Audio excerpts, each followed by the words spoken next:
Hello বন্ধুগণ, কেমন আছেন সবাই? আশা করি ভালো আছেন। আমিও ভালো আছি। নতুন একটা দিনে নতুন একটা ব্লগে সবাইকে স্বাগতম। আশা করি ব্লগটা ভালো লাগবে। ভালো লাগলে লাইক, কমেন্ট, শেয়ার দিয়ে পাশে থাকবেন।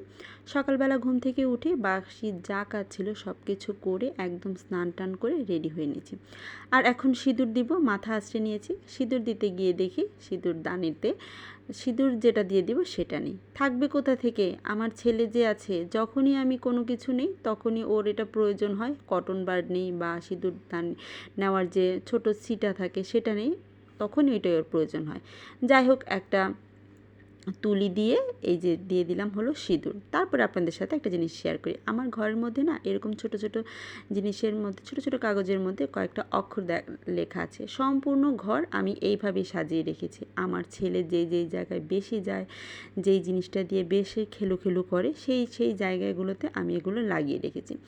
প্রতিটা অক্ষর আসলে ওর তো এখনও পড়ার বয়স হয়নি, আর মোটামুটি না ও কয়েকটা অক্ষর মুখস্থ আছে, যার ফলে ও যেন এটা ভুলে না যায় তার জন্য আমি এরকমভাবে লাগিয়ে রেখেছি। দেয়ালে, আয়নায়, ঘড়িতে, সব জায়গায়, থাই গ্লাসে, সব কিছুতে লাগিয়ে রেখেছি। যেদিকেই যেখানেই যেভাবে যাব ওর সাথে একটা একটা করে ওয়ার্ড মানে বর্ণ জিজ্ঞাসা করব, ও যেন ভুলে না যায়।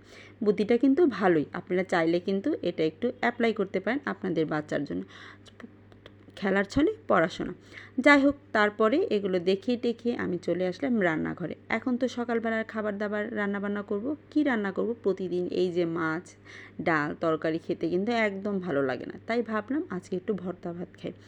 আর অনেক দিন ধরেই ইচ্ছে করছিল একটু বেগুন পোড়া খাবো, বেগুন পুড়িয়ে ভর্তা বানাবো। তাই বোনকে বললাম যে কয়েকটা বেগুন নিয়ে আসিস। ও নিয়ে আসলো। আর দেখে তন্নাশই আমি একদম সকালবেলা ভাবলাম যে আজকে এই বেগুন পোড়াটা দিই, মানে সকালবেলা ভাতটা খাবো। এদিকে ভাতটাও হয়ে গেছে, দেখুন বকবকানি উঠে গেছে। এখন ঢাকনাটা খুলে দিতে হবে, তা না হলে একদম সব মার পড়ে চুলাটা বন্ধ হয়ে যাবে। আমি খুলে দিলাম, আর এদিকে তাড়াতাড়ি ভাতটা হয়ে যাবে। আর ওদিকে তো আরেকটা চুলার মধ্যে আমি অলরেডি বেগুন পোড়া যেটা করা সেটা করে নিয়েছি। এই বেগুন পোড়াটা কিন্তু নর্মাল চুলা থেকে যদি মাটির চুলায় করা যায় তাহলে কিন্তু বেশি ভালো হয়।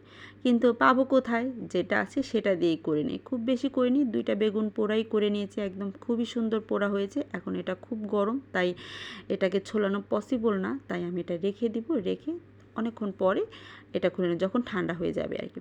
আর এর মধ্যে ভর্তা বানাতে গিয়ে দেখি যে আমাদের বাসায় শুকনা মরিচ নেই।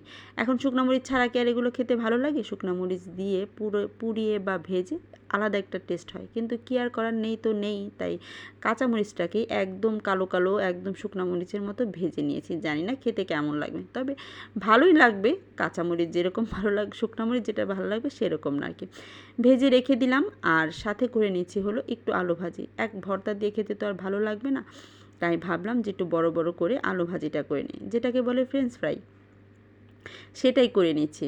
আর এদিকে ওইগুলো ভাজতে ভাজতে আমার এই যে বেগুনগুলো একদম ঠান্ডা হয়ে গেছে, তাই ভাবলাম ওইদিকে ভাজা হতে থাক আর আমি এদিকে এগুলো ছুলিয়ে নিই আর কি।